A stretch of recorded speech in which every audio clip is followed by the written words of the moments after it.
This is the Chat City interviews from 103.2 Preston FM. Last year, Reading the World completed its second season working with new writers from Preston and the wider Lancashire area. The simple purpose behind Reading the World is to bring marginalised voices out of the margins and right onto centre stage. As you'll discover, Reading the World writers have something real to say and the absolute courage of the heart to say it. For today, we've put together a compilation of 3 pieces, and the first person in Reading the World this morning is Nancy May.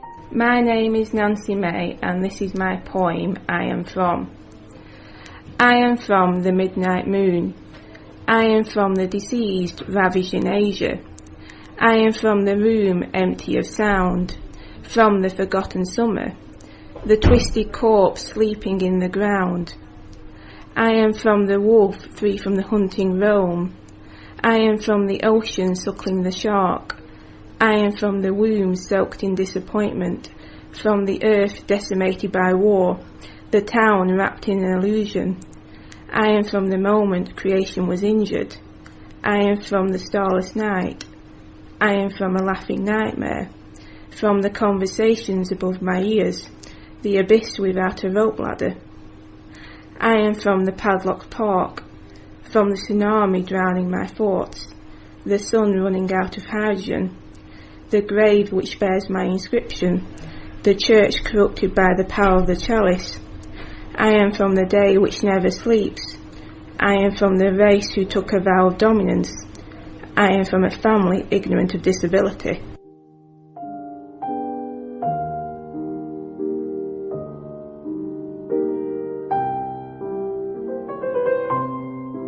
And the second person reading the world this morning is Rory Hanslip. So I shall hand the microphone over to Rory. Mentally Yours by Rory Hanslip. I stand before the entrance. The old Victorian building imposes thoughts of workhouses, of half-starved, sleep-deprived people slumped on washing lines, trying to rest their undernourished bodies before being made to work another grueling shift. A stiff nudge to my shoulder. My body turns rigid at being touched, let alone prodded. Get in then. I glare at the uneven stubble on the guard's shaven head and show my teeth. He opens the door onto the soulless, overhead UV lighting that casts a sense of unreality upon everything as if it were the set of a staged drama. Fitting, I think, as the thuggish gargoyle herds me towards the reception desk. Name? The young male nurse behind the counter barely glances up. Rory, I say, and before I can finish, surname? I sigh, looking around the featureless ward for signs of personality. Nothing. When can I see the doctor? I asked. I need to get out of this place. I don't belong here.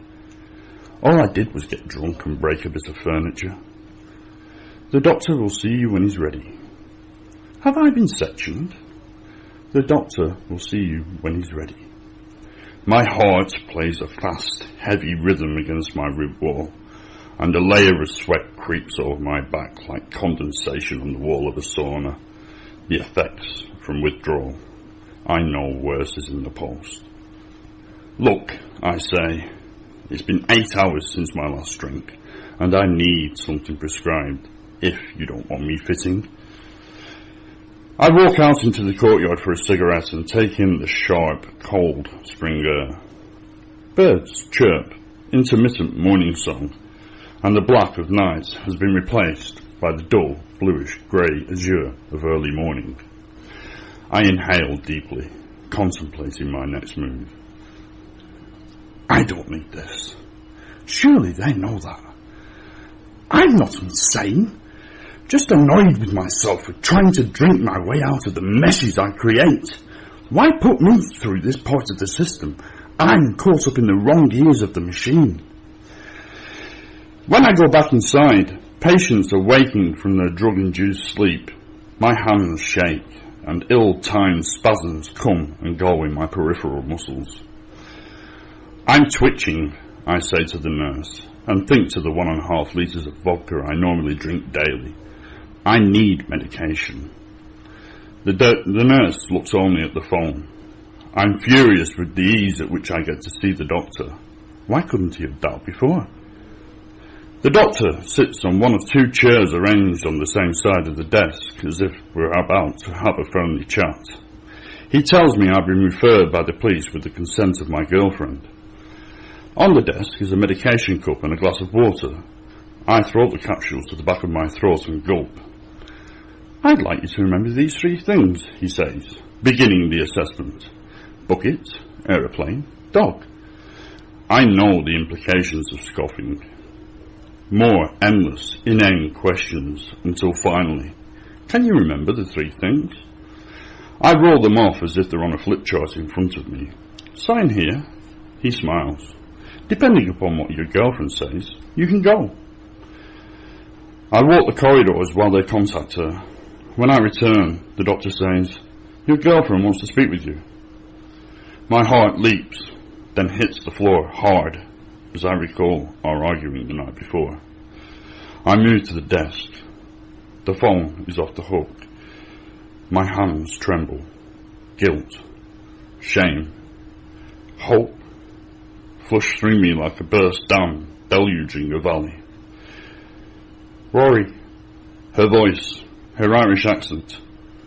I stand there crying, a bruised child in a playground, and say, I want to come home.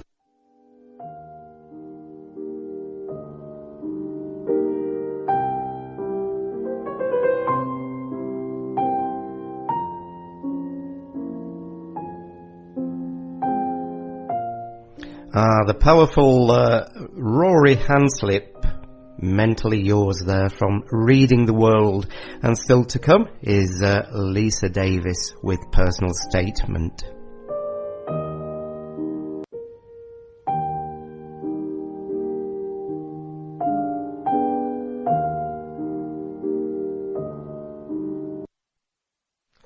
And in the final of our Reading the World this morning, it's Lisa Davis. And Reading the World completed its 2nd season with new writers from Preston and the wider Lancashire area. The simple purpose behind Reading the World is to bring marginalised voices out of the margins and right onto centre stage. And our last reader of Reading the World this morning is Lisa Davis.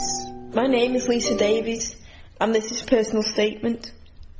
I've heard everything from sorry, love, we don't employ spastics, to are you a cripple, to do you do stairs, to excellent interview but we chose someone with more experience, to everything in between. I've been refused jobs because my chair doesn't fit into this or that space, or because I'm too expensive to employ. I've been used as animal feed for trainee managers who say, as if I had the intellectual capacity of a goldfish, we sell fashion for the fuller-figured woman, sizes 18 to 48. Do you understand the issues associated with this group? I think to myself, beauty comes in all forms, shapes and sizes, just like competence. I think self-awareness isn't obligatory for this job. I've even been interviewed in the bakery next door, surrounded by rows of French sticks, on account of the job site's inaccessibility.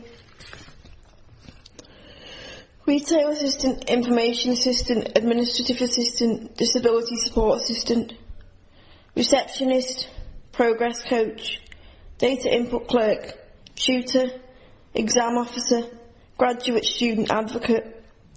I possess the skills and qualities for all these jobs, yet no one invested with the power to appoint has perceived me as worthy. They will graciously allow me to work for free until I'm 60, but when it comes to paying me a wage, human says no. I feel like a mouse charging towards a firewall and repeatedly getting flambéed, or as if, like cattle, I have the mark of Hades embossed on my backside. No one wants to go there. So prevailing lip service to the myth of equality sustains some rubbish about us all being the same, while I remain in purgatory, desperate.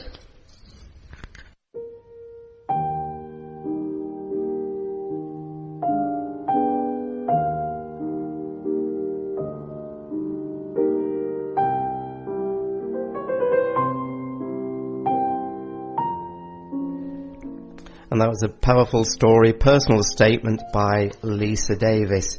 For the next 3 Thursdays, we will be broadcasting a selection of the prose, poetry and music produced by creative writers from Clayton Brook Community House, who were the participants in the most recent Reading the World season. Thanks for listening. If you've enjoyed today's interview, why not tweet Huey at ChatCityPFM.